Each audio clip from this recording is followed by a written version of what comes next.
Welcome back to Spitballin Cards. In today's video, we're talking all about Mookie Betts injuries and the risk of collecting modern baseball players.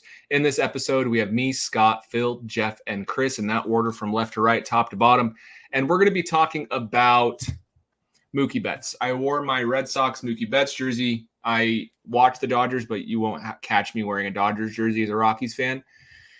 And it sucks, guys. What do we think? What are all of the emotions we're feeling? Chris, I want to go with you first because I think your emotions were the strongest in the group chat when the injury happened. For those that don't know, Mookie Betts broke a bone in either his wrist or his hand. They haven't really shared. I don't know if that's intentional for whatever reason, but he's out 6 to 8 weeks as a minimum, assuming everything heals correctly. So, Chris, what are your thoughts? Yeah, I think of our group, including Teapot, I'm definitely the least emotionally stable.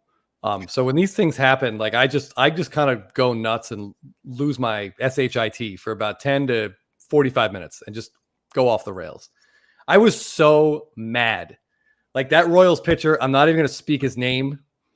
Like he's basically the Voldemort in my head right now. I can't deal with this. I can't deal with like absolute slobs coming in, trying to impress, throwing 98 and drilling first ballot Hall of Famers on the hand. Like it's horrible. All we want, I said this when Acuna got hurt, all we want is to watch the best players play baseball.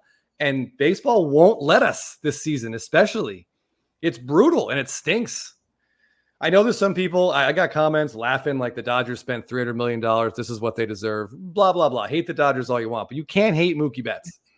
Like Mookie Betts is great. He's all around fantastic person, an incredible player.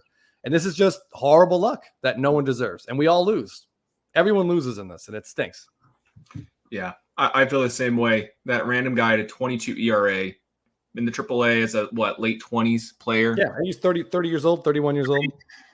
Throws it up and tight with a ball that's moving, running in, doesn't have control. Only the big leagues he throws as hard as he can, hits a player. No consequence for him, doesn't get out of the inning, doesn't record an out, sits down, no big deal. But now he just made a lot of people sad. So it stinks too, because this was the season we were saying before. It seemed like the hobby was really starting to embrace Mookie Betts, like the shortstop move. Even though it's been, I would say, less than super smooth, the hobby enjoyed it and was really like we saw his Topps Chrome Gold refractor in a PSA 10 trickle up. Like there were, I think Jeff, it was 3. There's been 3 sales. Yes, I think there's 3 sales in the last like 4 or 5 weeks, and each one incrementally. It hit $4,000 for the first time ever. Like the hobby was realizing that this is a generational player. And the type of talent that we don't see very often. And now we're going to see him even less. The whole discourse is around, is Mookie going to catch Trout in WAR for a little bit? Yeah. Remember that? This makes it hard to catch someone in WAR and you aren't playing. But he was leading, at least in Baseball Reference, WAR the National League. And in Fangraphs WAR, he probably was too. I think he had 3.5 Fangraphs, 3.7, 3.8 Baseball Reference. He's been really bad lately offensively. He's been about league average for the last little bit. But still, top 2 MVP front runner, probably the easiest path to the MVP he's had in his entire career, and then just sucks. Okay, Jeff, what do you think? Not a whole lot to add to that. It was pretty disappointing. Before I get into that, I want to say Happy Father's Day to everybody. We just passed Father's Day. Shout out to all the dads out there who are bringing their kids into the hobby, the next generation, bringing them up. With Mookie, it was really disappointing and disheartening. I'm not a Dodgers fan, but I'm a Mookie fan and I'm a baseball fan and I play fantasy baseball and I have Mookie and Yamamoto, which was a nice double dip. It's just, it just reminds you that it's tough to put so much of your, relaxation time or enjoyment into watching some of these players when you never know what could happen. And like Chris said, it's been especially brutal for superstars this year, stars and superstars. It's just become a battle of attrition. It's not even the All-Star break yet. And we've lost a lot of big name players out there. So it's disappointing. It's another reminder that anything can happen with these players, and we'll see what happens with his cards when he's out. If nothing else, they'll stay flat. They might see a little dip. But also what we've talked about on the show before is that the career accumulation numbers, that's really what gets hit when you have these big injuries where somebody's missing multiple months, and that just can really put a dent in somebody's legacy. So it's just all around pretty disheartening. The one thing I'll add with Mookie. It's a little bit different than Acuna. I saw some people saying like, man, his cards were such a mistake. You guys are idiots. No, he's an MVP. He has 6 Gold Gloves, 6 Silver Sluggers. Maybe I'm off by 1 on either of those. He has 2 World Series, whether he played great in them or not. Like he has 2 World Series, all these things. He's a Hall of Famer. Right. And it's not like a Manny Machado. Like if Machado retires today, he'll be a Hall of Famer, but he won't be like inner circle. Mookie was knocking on that door. Who knows if he'll get there now with the injury, but it was a freak injury that wasn't based off of aging poorly. And on top of that, he's going to be back this season. And on top of that, his cards haven't really moved a ton in the last like 3 years. They're starting to, like Chris said, they're starting to, but I don't really see them dropping that much personally, because it's not like it's Acuna out for a year and maybe year and a half with his second ACL. Unfortunately, it's more of just a random bad break. Harper had something like this from Blake Snell a few years ago, and he was fine. So, Phil, what are you thinking? I'm thinking that the Red Sox won the trade. I'm feeling pretty good. No, this is horrible for baseball. Mookie Betts, great dude, great bowler. Ping pong player too. He can't even play ping pong right now. No, great head of hair.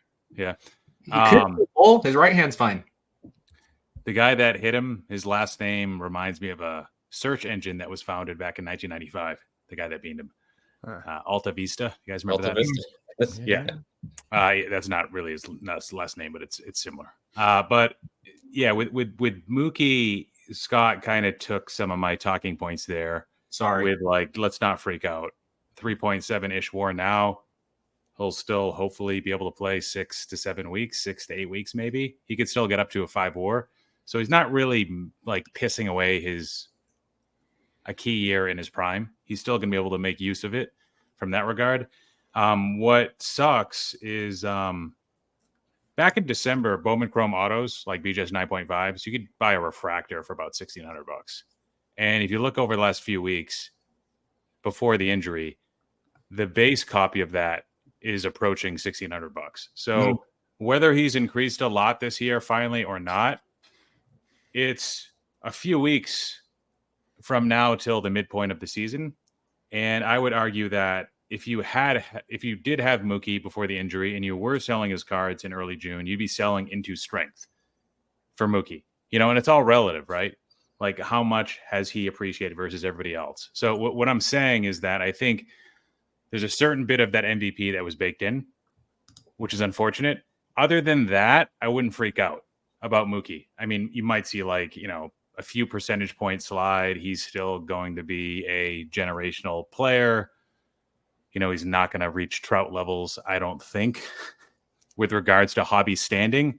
Overall WAR, I don't think that debate's closed, but who knows? Don't really want to make this about that. But Mookie, like, I don't view him any differently. I think like 2-3 years from now, the effects on him long term won't be as much as a lot of people are trying to. The issue is that Bryce Harper, and we talked about this a little bit offline, he's probably top 3, top 4 in the National League now in WAR. He's come on strong. He's got like 16, 17 home runs now after a terrible first few weeks of the season. And this is exactly how Harper does it. Plays for the best team. Has a really good second half. He does it in an inconsistent manner. Best team, like you said, Jeff. And this could be his 3rd MVP. So if the overall WAR favors Mookie, but Bryce Harper has 3 MVPs versus Mookie's 1, a difference of 1 I'm not worried about, but it was a difference of 2. Now you look at Bryce Harper's stuff compared to Mookie Betts, and now you have to wonder, is he undervalued versus Mookie? Because his stuff, I think, is a little bit cheaper than Mookie's right now. And again, he doesn't have that 3rd MVP yet. But I mean, don't forget he's got the postseason MVP, Phil, too. Yeah, counts for I something. Guess compensates for some of the missing stats in the regular season for him throughout his career. But other than those few points about Mookie, I wouldn't be too worried if I was holding Mookie. I'd actually be buying Mookie right now, I think, if people are getting so.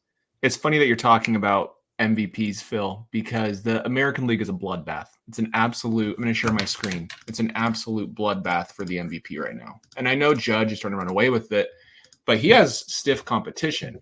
Yeah. If Aaron Judge, why is this not working? There we go. Aaron Judge has 5 WAR. Gunnar Henderson, 4.7, 4.6, 4.5. Those top 4 are all in the AL, and then Mookie leads the National League with 3.5, a whole one WAR less. Then you have Ohtani, then you have another American leaguer, and then you have Marte and another American leaguer, then Harper at 12.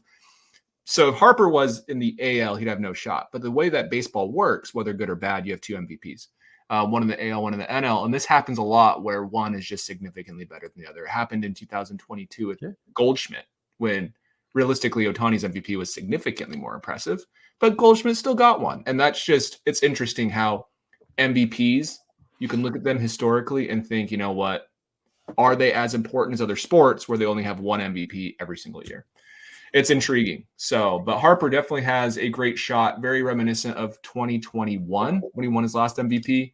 There really wasn't that hard of competition in the NL. Soto had a good year, but other than that, like there was no one. So, yeah, I want to see some down ballot votes for Tanner Houck. Looking at that leaderboard right there. He'll get some.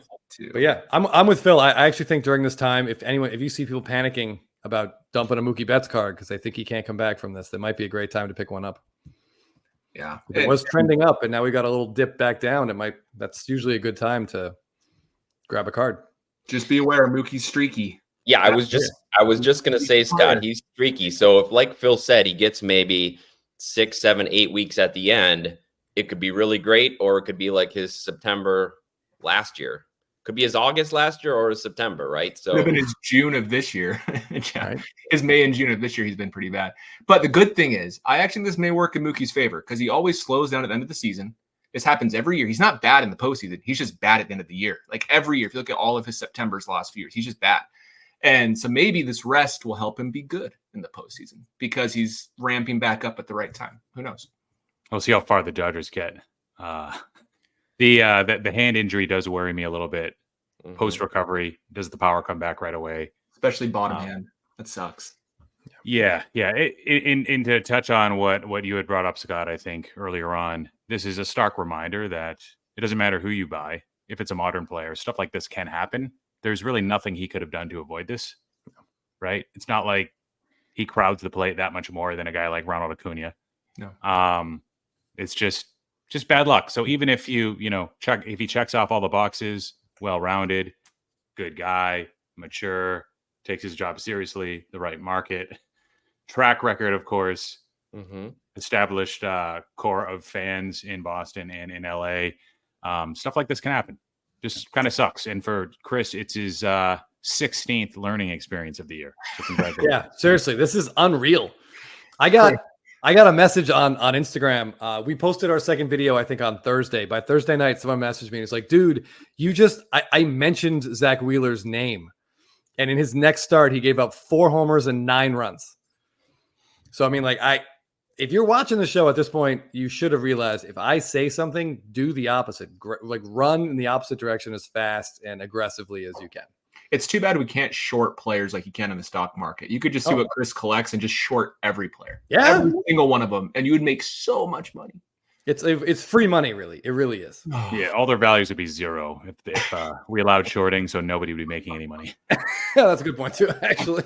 But this year it's been interesting because all the good players are either hurt or they just suck. Like there's a few like circumstances. The one player that we didn't believe in, a few of us didn't believe in, was Aaron Judge. He's having the best year of his career, arguably better than his MVP year a couple years back. Like, it's just funny how baseball works. And so this is why I sold some of my best Mookie Betts cards recently.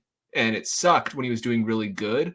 But when this type of thing happens, it's nice to know you don't have literally 80% of your collection in one player. It helps, but just not a fun situation. Yeah, it's scary when like a big, like you're saying, when a big chunk of your collection is one player, because anything can happen. A car accident can happen. Anything can happen. Oh God, I shouldn't say that. Someone's gonna get in a car wreck tonight.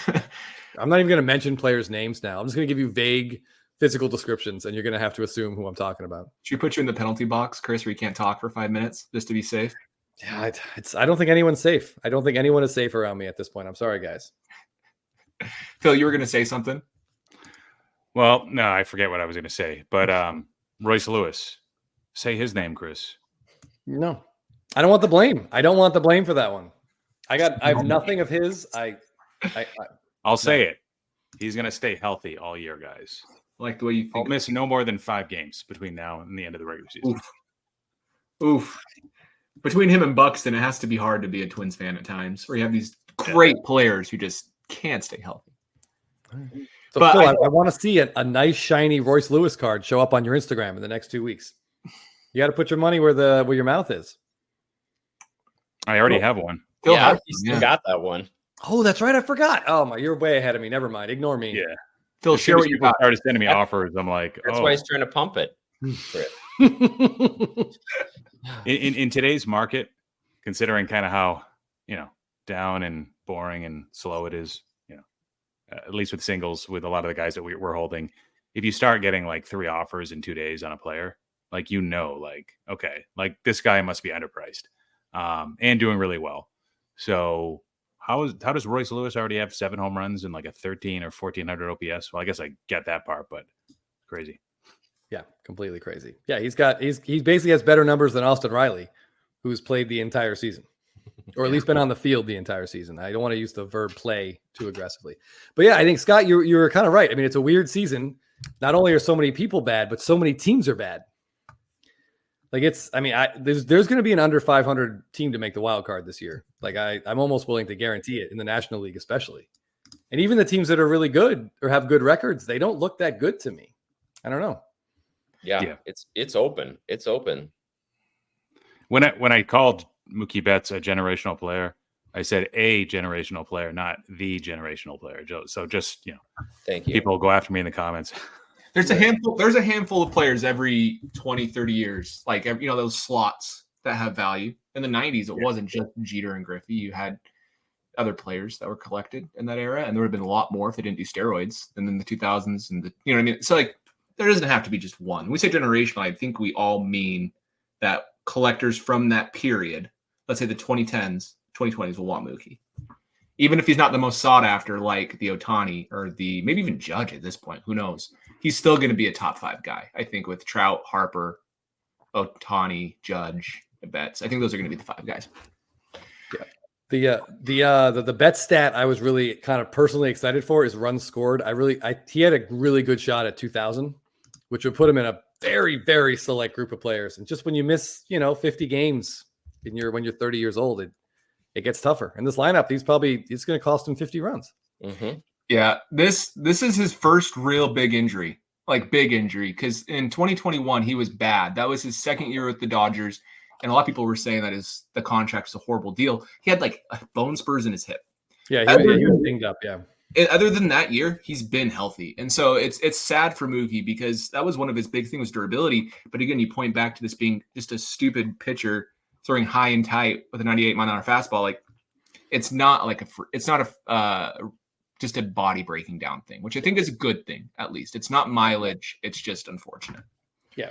But versus Trout, right? Versus Trout, there's a lot more scary stuff going on there. But speaking of Trout, I feel like I'm numb to these injuries at this point because Trout's always hurt, and you just get used to seeing this happen in June, and it's a lot less. And I bet you feel the same way, Chris, with Acuna. It just is what it is. So, I have never said that phrase about Acuna. No, it still hurts. It still hurts every time you guys say his name. It hurts a little bit. It's always going to hurt. It won't feel better until he's back on the field. It's just going to hurt until then. Like a little wound that just isn't going to heal. Yeah. Can I show something kind of crazy? Please. Look at this. Look at this Royce Lewis. In 12 games, look at the difference. 11 home runs versus 15. It's just crazy. You can do this exercise with all the Braves hitters, unfortunately. Except for Ozuna. Yeah. Yeah, except for Ozuna. Yeah, there was a crazy stat. Over the weekend, Riley homered in 3 straight games. So he had 3 home runs in 3 games, but in the 45 games before then, he had 1 home run. So it's possible they were waking up. And then, of course, some Tigers pitcher today is shutting them down. But, I wish Tyler was here to talk about that. He's torn. He was messaging me. He's having a hard time watching the game. Royce Lewis doesn't have like any holes in his swing. And maybe it's just we don't know about the holes because he just doesn't have enough. Exactly. He hasn't been out there enough for them to get exposed on him. We need to see a full 700 plate appearance season from this guy. Yeah, maybe we'll find out in 2027 when he finally gets there, Phil. Maybe. Yeah, he can't get exposed until he's had exposure. Like it's hard. There's not enough video of him yet to figure it out. But so there's going to be people who say, and rightfully so, vintage, man. Vintage is the way. But can I just say, I know we're all down right now, but the opposite happens. You collect modern. It's so much fun. And so even though it sucks the way we feel, it's also part of the reason why collecting modern can be more fun at times to me. Like, yeah, it hurts and it's my favorite player, but it hurts. But at the same time, like the highs are also really better than any vintage. Like all you can hope for is a slightly better grade of an old card versus, a slightly higher sale versus play. And so I understand vintage is definitely more safe. And I think all of us, maybe not Phil, I don't know what Phil has vintage wise. He has some more stuff than I do. But I think we all could add some more vintage and that'd make us feel better. But it's tough when modern's just so fun. I mean, listen, knowing me, if I started buying vintage, I mean, if I bought like a nice Mike Schmidt rookie, we'd find out that he was on like 7 Epstein jet flights. So I don't know. I don't think I'm touching anybody. I just feel, I don't know. I don't think there's a safe path for me personally. Yeah. To your point, Scott, with modern versus vintage at the excitement level, for vintage to really move, a couple things have to happen, right? You either have to have something hobby wide, a new appreciation for what some of the players have done, or maybe somehow demand increases for certain players or certain years. Yeah. So that's a little different than on the field performance or what you're hoping to see when you have cards of current players. But I think that for people that collect vintage, that's enough excitement for them. Yeah. And maybe it should be for everybody. Yeah. And I'll never, ever knock anyone for collecting that way. I won't. Like, I totally respect it. It's collecting in its own right. It's just, I think a lot of us just really enjoy watching the players in the moment. And I don't think there's anything wrong with that either, but I get the vintage perspective. And at times I'm always tempted to sell a bunch and buy vintage. Like, I think we all have those moments, but you can't get too high and you can't get too low.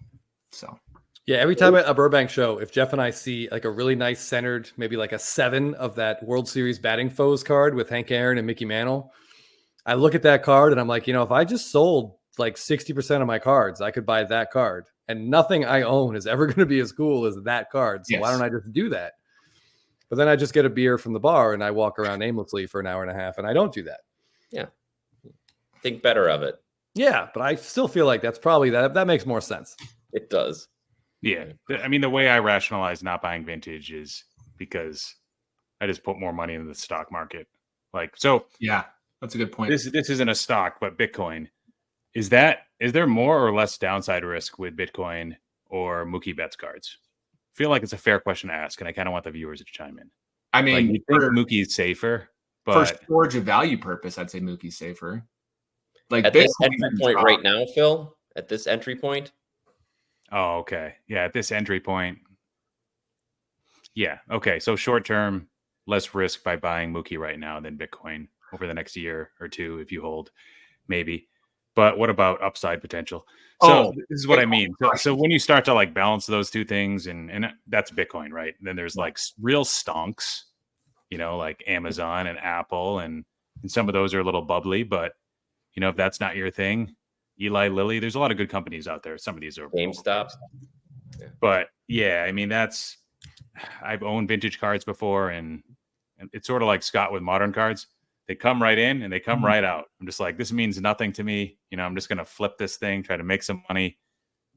Sorry, Scott. Just kidding. No, there's cards I'm flipping towards. I don't want to spoil the surprise, but there is a card I just bought that I'm going to pick up in 2 weeks. That is the reason why I flip at times. So yeah. I mean, I just can't do it with vintage. I mean, I some bond stuff, but I feel like there's still like a catalyst there with Barry Bonds. Yeah. Even though some would consider that like a vintage era, even though it's not really, it's clearly not modern or ultra modern, but I toy around with that a little bit, but still I do it for like the growth prospects. I also own a lot of wax, which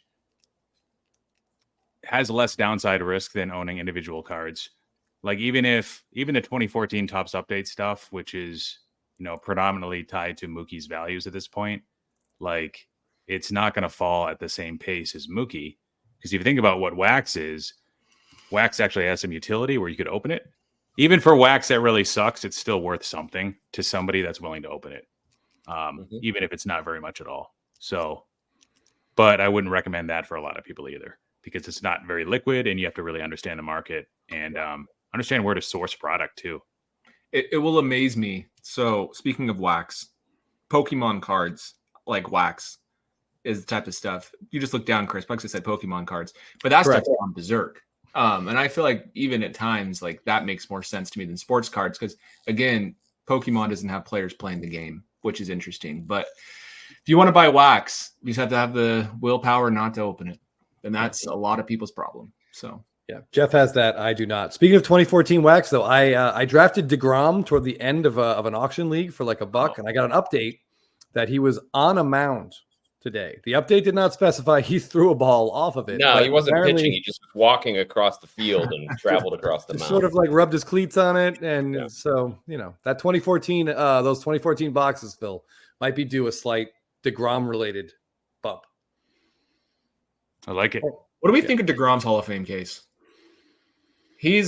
It's interesting. I know you guys can say, no way. But compared to every other modern pitcher right now, he's going to have a way better career, way better peak, one of the most dominant pitching peaks we've seen since Pedro Martinez. Like, I don't know. Yeah.